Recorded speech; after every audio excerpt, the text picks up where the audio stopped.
প্রাণপ্রিয় শিল্পী জুবিনকে শ্রদ্ধা জানিয়ে কান্নায় ভেঙে পড়লেন কাছাড়ের অতিরিক্ত পুলিশ সুপার সুব্রত সেন।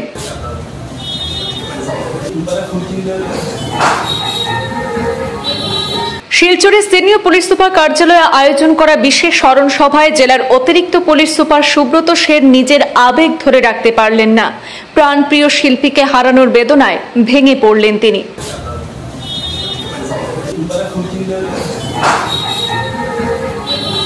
প্রয়াত সঙ্গীত শিল্পী কিংবদন্তি জুবিন গর্গকে শ্রদ্ধা জানাতে আজ রবিবার শিলচরের সিনিয়র পুলিশ সুপার কার্যালয়ে আয়োজন করা হলো এক বিশেষ স্মরণ সভা। আবেগ ঘন পরিবেশে অনুষ্ঠিত সেই অনুষ্ঠানে উপস্থিত ছিলেন জেলার পুলিশ প্রশাসনের কর্মকর্তারা। অনুষ্ঠানের শুরুতেই নীরবতা পালন করে শ্রদ্ধা জানানো হয় আসামের সুরের সম্রাটকে। এরপর একে একে কর্মকর্তারা শিল্পীর প্রতিকৃতিতে পুষ্পার্ঘ্য অর্পণ করেন।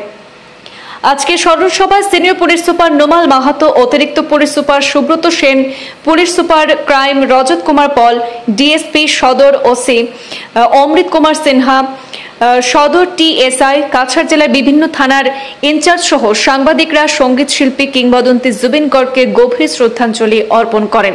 কাছাড় জেলার অতিরিক্ত পুলিশ সুপার সুব্রত সেন নিজের আবেগ ধরে রাখতে পারলেন না সেই অনুষ্ঠানে। জনপ্রিয় শিল্পীকে হারিয়ে সেই বেদনায় ভেঙে পড়লেন তিনি। তার চোখের জল যেন প্রমাণ করল জুবিন শুধু একজন শিল্পীই ছিলেন না, তিনি সাধারণ মানুষের মতোই পুলিশের মনেও সমানভাবে জায়গা করে নিয়েছিলেন। অতিরিক্ত পুলিশ সুপার ছাড়াও জেলার অন্যান্য পুলিশ আধিকারিকরাও প্রয়াত শিল্পীর স্মৃতি তুলে ধরে বক্তব্য রাখেন। Senior police super Numal Mahato জানান যে সঙ্গীত শিল্পী কিংবদন্তি জুবিন গর্গের মৃত্যু অত্যন্ত বেদনাদায়ক। জুবিন গর্গকে কোনোদিন ভোলা যাবে না।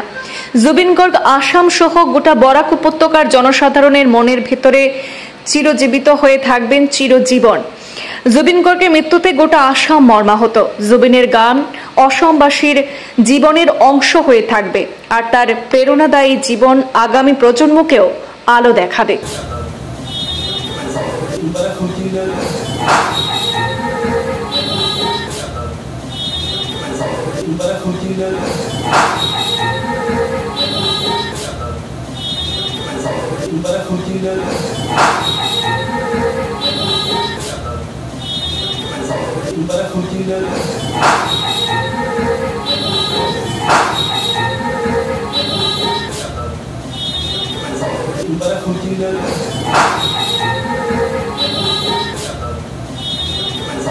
Para continuar